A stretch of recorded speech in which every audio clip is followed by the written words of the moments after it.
नमस्कार दोस्तों, मैं हूं डॉक्टर दीशा प्रजापति, डेंटल सर्जन। आपका बहुत बहुत स्वागत करती हूं मेरे यूट्यूब चैनल पर। दोस्तों, आज की वीडियो में हम बात करेंगे कि अगर रूट कैनाल ट्रीटमेंट करवा दिया है तो उस टाइम पे आपको किस किस बातों का ध्यान रखना ज़रूरी होता है। तो सबसे पहली बात है कि अगर आपने आज ही रूट कैनाल ट्रीटमेंट करवाया है तो उसमें टेम्पररी फिलिंग की जाती है। तो जो टेम्पररी फिलिंग होती है उसको आपकी मुंह की जो लाड़ होती है उसमें सेट होने के लिए थोड़ा सा टाइम लगता है। तो आपको यूजुअली आधे से पौने घंटे तक कुछ भी खाना पीना नहीं होता है, और जो टेम्पररी फीलिंग की जाती है उसको आपकी टंग लगा के या आपकी फिंगर लगा के चेक नहीं करना है बार बार।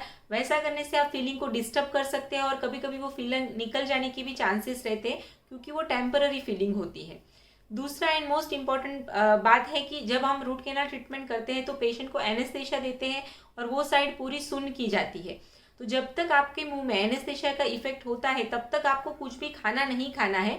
वैसा करने से कभी कभी क्या होता है कि जैसे अगर नीचे के दांत की रूट कैनाल हो रही है तो उस टाइम पे जो एनेस्थेशिया दिया जाता है तो वो बाहर के साइड पे और जो आपकी जीभ होती है उसको भी नम कर देता है। तो कभी कभी जीभ चबाने में आ जाती है, कभी कभी ये गाल चबाने में आ जाता है। तो एनेस्थेशिया की इफेक्ट रहने की वजह से आपको पता नहीं चलता है, बट बाद में वहाँ पे बहुत बड़ा सा छाला बन जाता है। इसलिए रूट कैनाल ट्रीटमेंट करने के बाद जब तक आपका जो एनेस्थेशिया है या सुन पार्ट है वो पूरा नॉर्मल नहीं हो जाता है तब तक कुछ भी खाना नहीं है। आपको भूख लगे तो आप लिक्विड पदार्थ कुछ भी ले सकते हैं, सिर्फ खाना अवॉइड करना होता है। थर्ड पॉइंट है कि जो उस दांत से आपका रूट कैनाल ट्रीटमेंट चल रहा है, यानी कि समटाइम्स हमें 2-3 सिटिंग में भी रूट कैनाल करना पड़ता है, कभी कभी एक सिंगल सिटिंग में ही हो जाता है। तो जितने भी दिन आपका रूट कैनाल ट्रीटमेंट चालू है तब तक आपको वो ही दांत पे कड़क कुछ भी नहीं खाना है। अगर आप गलती से भी कुछ कड़क खाना खा लेते हैं तो वो दांत ब्रेक हो जाने के चांसेस रहते हैं। इसीलिए आपको जिस साइड से हम ट्रीटमेंट कर रहे हैं उस साइड पे हल्का खाना खाना होता है। अदर साइड पे आप चाहिए वो सारा ही फूड खा सकते हैं। फोर्थ पॉइंट है कि रूट कैनाल करने के बाद कैप करना बहुत ही ज़्यादा ज़रूरी होता है, क्योंकि रूट कैनाल में जो आपका दांत होता है वो दांत का जो स्ट्रक्चर है वो वीक हो जाता है। उसको स्ट्रेंथ देने के लिए ही उसके ऊपर कैप दिया जाता है। इसलिए रूट कैनाल और जो कैप होता है वो अलग अलग ट्रीटमेंट नहीं है। वो ट्रीटमेंट दो पार्ट में होता है, जैसे पहले रूट कैनाल किया जाता है और बाद में कैप बिठाया जाता है। सो रूट कैनाल करने के बाद जब तक आपके दांत पे कैप बिठाया नहीं जाता है तब तक आपको उस साइड से सिर्फ हल्का खाना खाना है। एक बार अगर आपने दांत पे कैप बैठा दिया तो उसके बाद आप हर एक प्रकार का खाना आराम से खा सकते हैं। फिफ्थ पॉइंट है कि जब आपका रूट कैनाल ट्रीटमेंट स्टार्ट किया जाता है तो समटाइम्स हम ट्रीटमेंट स्टार्ट करने से पहले ही प्री मेडिकेशन देते हैं जहाँ पे ज़रूरत है उस हिसाब से, और रूट कैनाल होने के बाद भी कुछ मेडिसिन दिए जाते हैं। जैसा ही केस है उस हिसाब से मेडिसिन कितना दिन देना होता है वो डेंटिस्ट डिसाइड करते हैं। तो आपके डेंटिस्ट के द्वारा आपको जितने भी दिन के लिए मेडिसिन दिया है, 3 डेज है, 5 डेज है, जो भी मेडिकेशन है वो आपको प्रॉपर कंप्लीट करना है। बहुत सारे पेशेंट्स क्या करते हैं कि ट्रीटमेंट करवा लेते हैं बट मेडिसिन नहीं खाते हैं। तो उस टाइम पे क्या होता है, हम दांत का ट्रीटमेंट ऊपर से करते हैं रूट कैनाल, बट अगर दांत के रूट्स के नीचे कोई इन्फेक्शन होता है तो वो मेडिसिन से ही कवर होने वाला है, और ट्रीटमेंट और मेडिसिन दोनों मिला के ही हमें 100% अच्छा रिजल्ट मिलता है।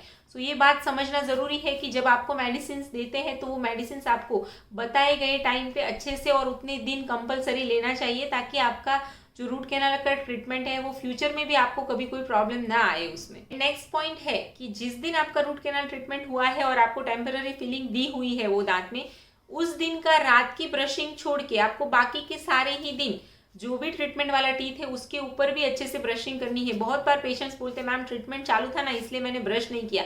अब ट्रीटमेंट तो 8-10 दिन चल जाता है तो हम इतने दिन ब्रशिंग अवॉइड नहीं कर सकते, वहाँ पे वो भी दांत पे प्लाक जमा होने लगेगा ना।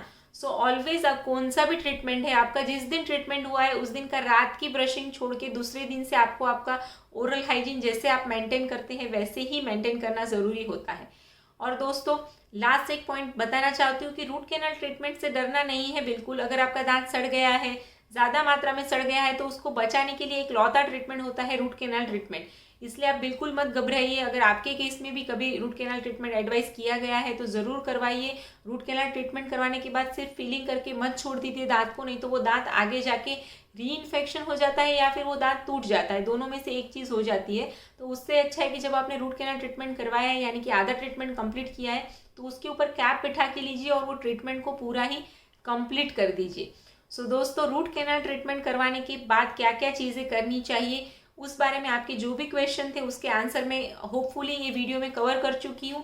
अगर फिर भी आपके कुछ क्वेश्चन है तो मुझे कमेंट बॉक्स में दे दीजिए, मैं ज़रूर रिप्लाई करूँगी। आज के वीडियो में इतना ही। आई होप ये वीडियो आपको ज़रूर पसंद आएगा। पसंद आता है तो प्लीज़ इसे लाइक कर दीजिए, अपने फ्रेंड्स और फैमिली के साथ ज़रूर शेयर कीजिए, और अगर अभी तक आपने मेरे चैनल को सब्सक्राइब नहीं किया है तो प्लीज़ मेरे चैनल को सब्सक्राइब कीजिए। मैं ऐसे ही हेल्पफुल वीडियोस बनाती रहती हूँ। और नीचे दिए बेल आइकन को भी ज़रूर प्रेस कीजिए ताकि जब भी मैं नया वीडियो देती हूँ उसका नोटिफिकेशन आपको बराबर मिलता रहेगा। सो मिलते हैं नेक्स्ट वीडियो में। Till that keep smiling, bye bye.